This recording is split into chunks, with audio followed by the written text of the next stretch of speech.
Bernie Sanders, the socialist turned Democrat, senator from Vermont, stunned the political world this year by running a very competitive race with Hillary Clinton for the Democratic presidential nomination. He received more than 12 million votes in the primaries and caucuses. She got 3.7 million more and will be officially nominated in Philadelphia in less than 3 weeks. But big questions remain for the challenger. Will he endorse Clinton? How enthusiastically? What are the important elements in the Democratic platform and any rules changes? And how or whether his candidacy has changed the party? We are pleased to welcome Senator Sanders with us tonight. Thank you, Senator. Great to be with you. Let's start off with the question everyone's asking. When are you going to endorse Hillary?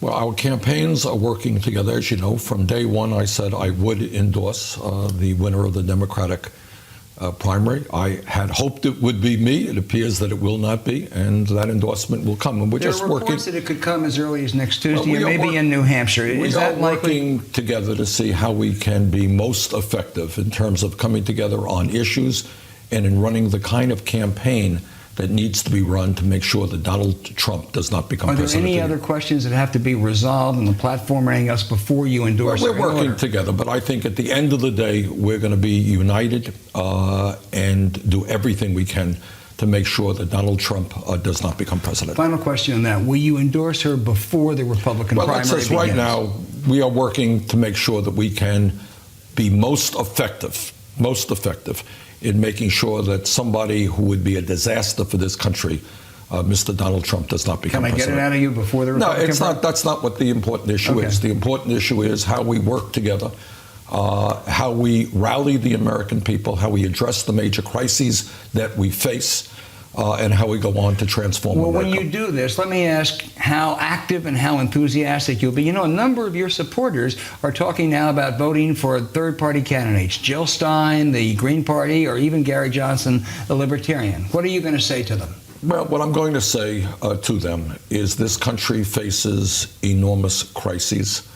I don't honestly know how we would survive 4 years of a Donald Trump, how we would survive a person who is trying to divide us up, who is running his campaign on bigotry, who doesn't even recognize the reality of climate change, who wants to give hundreds of billions of dollars in tax breaks to the top 0.2%, who every single day seems to be insulting another group, whether it is Mexicans or Muslims or women or African Americans. In the world that we're living in today, I just don't know how we go 4 years with somebody like Trump. So a vote for Stein or Johnson would be? Well, look, you're talking to somebody who is the longest serving independent in the history of the United States Congress, and I understand where people are coming from. My own view right now is that we have got to do everything that we can to defeat Donald Trump and elect Hillary Clinton. Let's talk about some of the issues. You were pleased with her college affordability plan, that she moved closer to your position on that. What are some of the other things you'd like to see her move on before the platform is finalized? Well, it's not a question of her moving. It's a question of the Democratic Party and Secretary Clinton addressing the major crises that we face. What are some of the other crises? Well, let's just, one of the issues that we have to talk about as a nation is focus on the real issues. Mm-hmm. What are the real issues? For 40 years, the middle class of this country has been disappearing. How are you going to address that?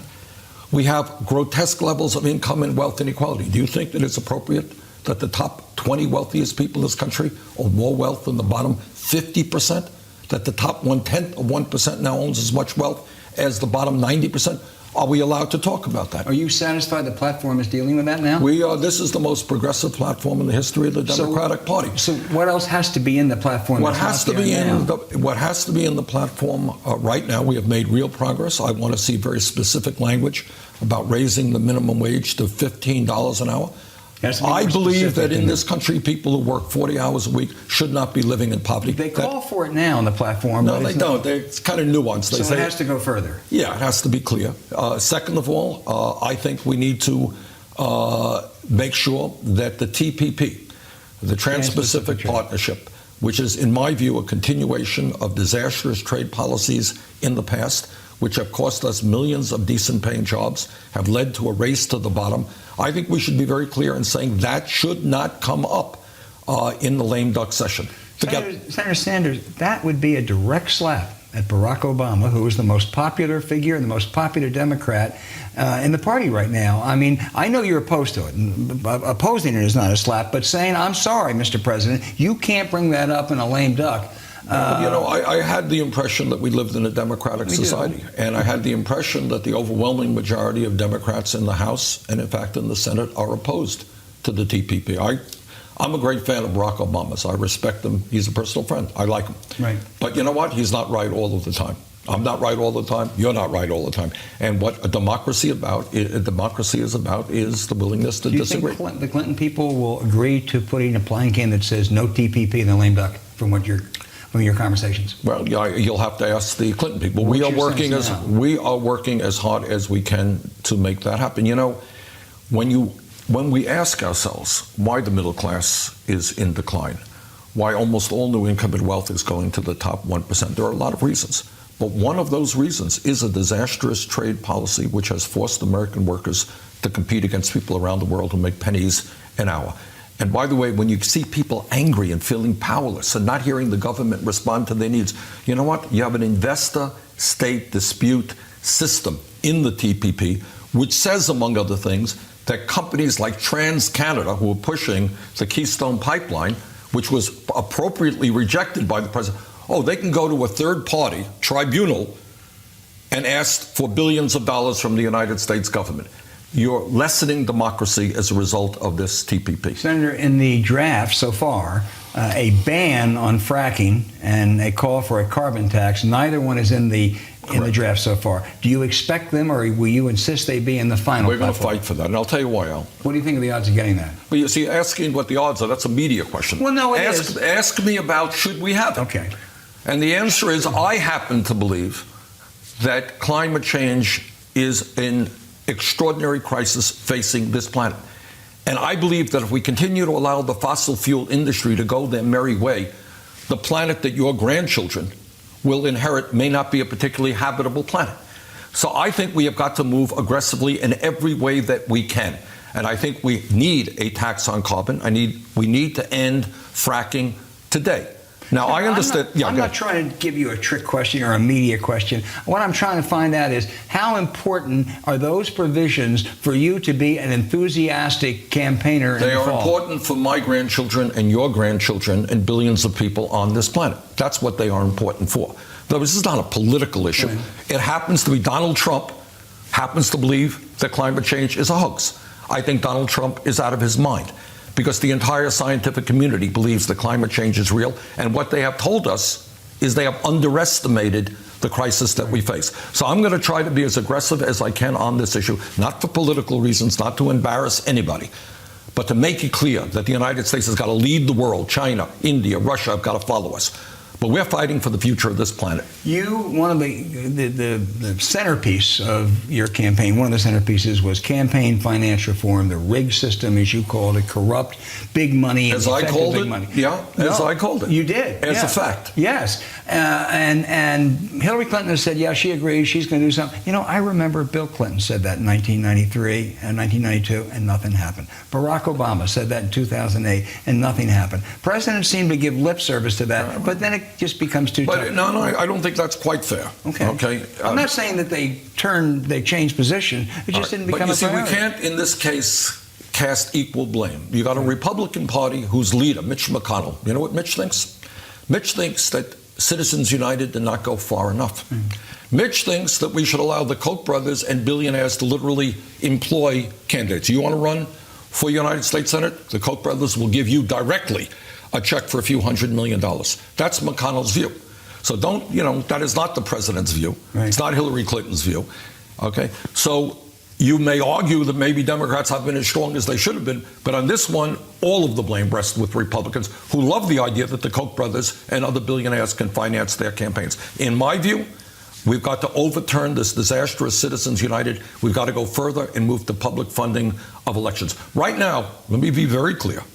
This country is moving toward an oligarchic form of society where you have a handful of billionaire families controlling our economic and political life. By the way, in terms of the United States Senate right now, Koch brothers are pouring tens of millions of dollars trying to gain control of the U.S. Senate. Is that appropriate? I think not. Senator, much of what we're talking about is what goes in the party platform.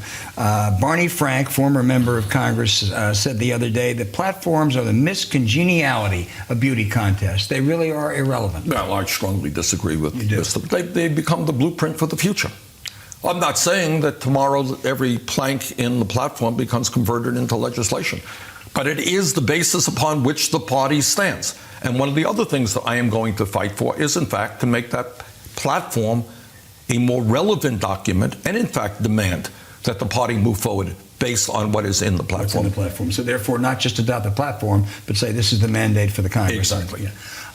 You also are talking about rules changes. You'd like to see in 2020 independents be allowed to vote in all the primaries.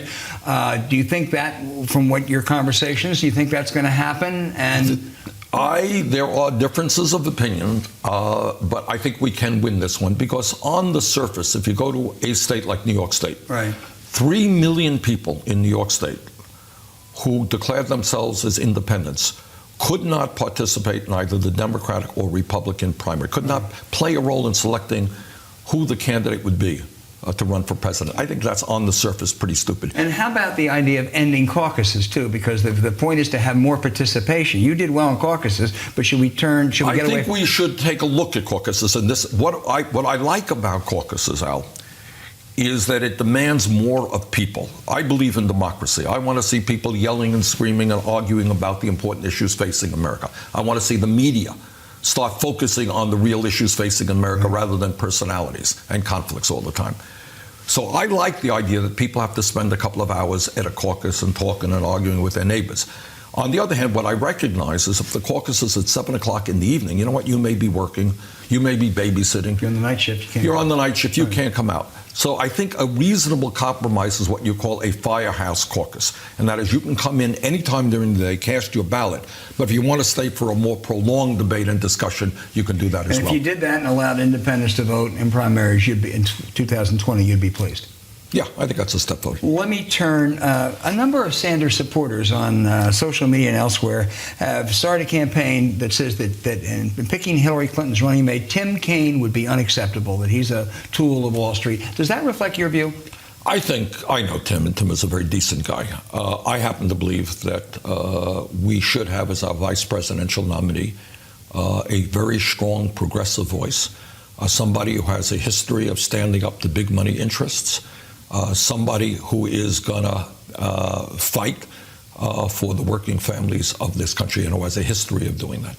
Does Tim Kaine meet that test? I don't want to comment on Tim Kaine. No, but I'm asking you because these people are representing themselves as Sanders people, and they say, well, we have 13 million Sanders I know you are, but people, and all of them have a different opinion. I know Tim; he's a very decent guy.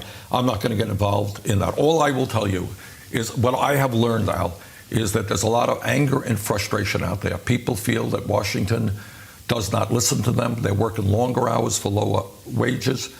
They're worried about their kids' future, whether their kids can afford to go to college. They're worried about child care. They want a government which responds to them, not wealthy campaign contributors. So my suggestion is let's have somebody who is a real fighter for the middle class and working families as vice president. I'm not trying to put words in your mouth. I promise I'm not. But in asking the question, one comes away with the impression that you don't think Tim Kaine, as much as you may like him, quite meets that test. But you see, this is, in all due respect, this is media stuff. Yes, it's media stuff. All right, let me ask this.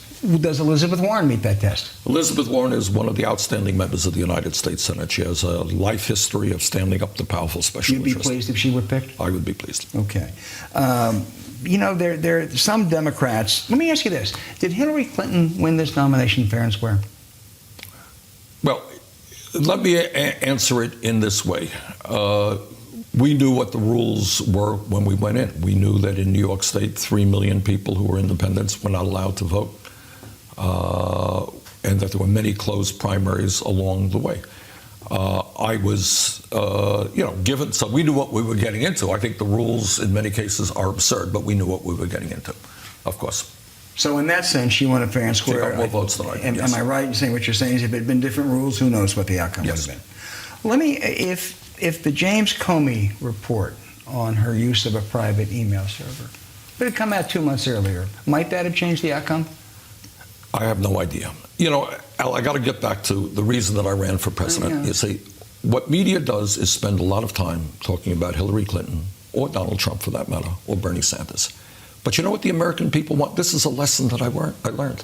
They want to know why their jobs went to China. That's what they would like to talk about.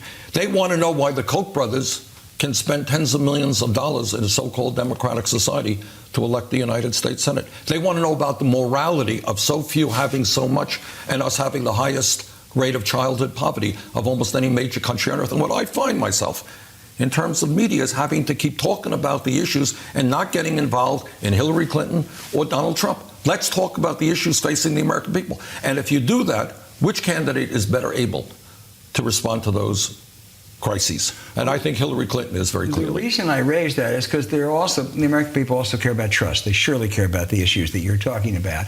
And this seems to go to the question of trust. Paul Ryan, the Speaker of the House, said yesterday that Hillary Clinton should not be able to get security briefings. Did he? Well, I am really shocked that Paul would really say that. And let me make this wild guess that tomorrow the Republicans will say everything else.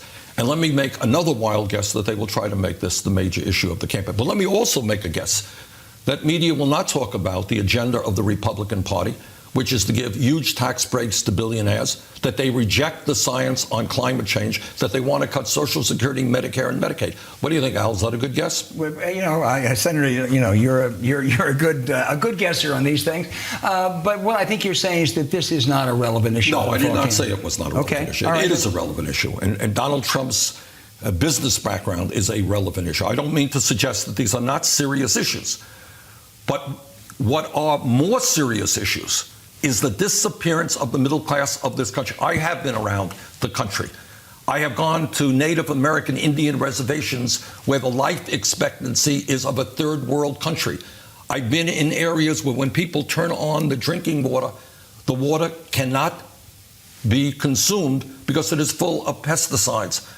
I have seen people working incredibly long hours and not making enough money to take care of their families. I've seen kids whose dreams were to go to college not being able to go to college. Old people trying to live, seniors trying to live on $10,000 a year Social Security. How often do we talk about that, Al?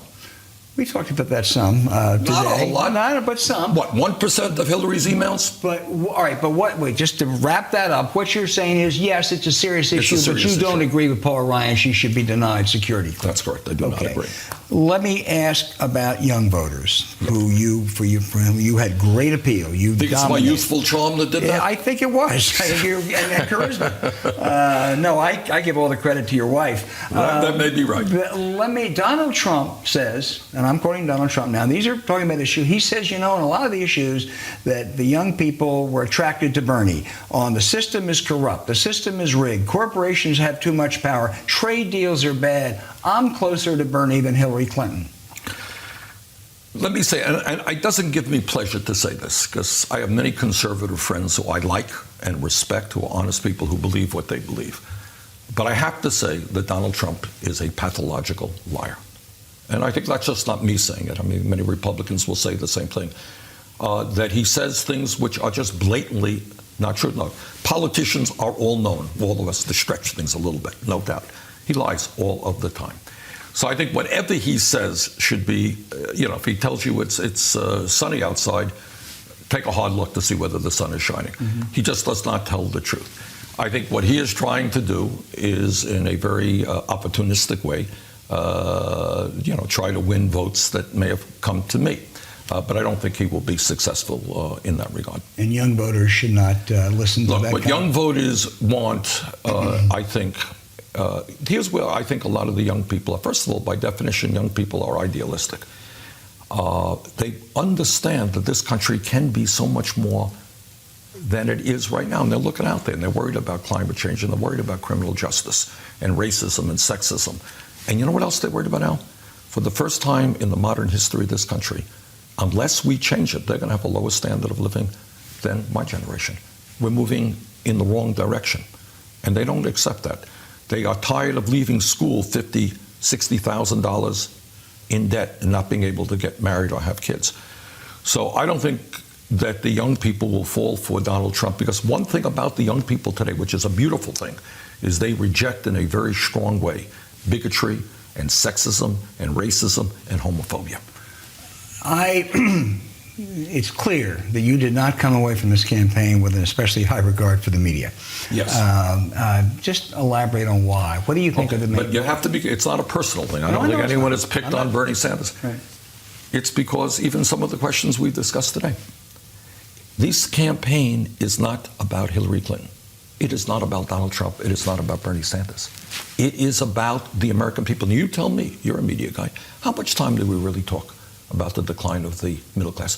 Should we be talking about, as a nation, the morality of so few having so much and so many having so little? Do we talk about it at all? Do we talk about the pharmaceutical industry making top 5 companies making $50 billion in profits last year while charging the American people the highest prices in the world for prescription drugs? And is it possible that we don't talk about it because of the ads that we see going to the TV industry? What do you think? Am I right or am I wrong? And well, I'm not going to speak for the entire industry, but also it's not just the ads. You're saying that the broadcast and print outlets Are owned by multinational corporations Right. who clearly have a bias. Senator, as you reflect back on this campaign, I know it's hard to do because it's just ending right now. But what are your good thoughts, and do you have regrets? Well, a lot of beautiful thoughts, and I'll tell you what the most beautiful thought of all is, that I am optimistic about the future of this country, because I have spoken to so many people, working people, young people who really, really want to change this country for the better. I've seen their eyes of hope, a willingness to stand up and fight, and that is what has inspired me, and will continue to inspire me. So politically, what we have got to do is take that energy of those young people who now in many instances do not feel welcome into the political process, to figure out ways where they can be involved and help transform this country. Any regrets? Well, look, as you think back, you could always have done things differently, and we certainly could have, but I think it is fair to say that we did a lot better than most people anticipated that we would, that we ran a great campaign, had a great staff. So no, I would say it's been an extraordinary experience, and I just want to thank so many millions of people who have been responsive and supportive.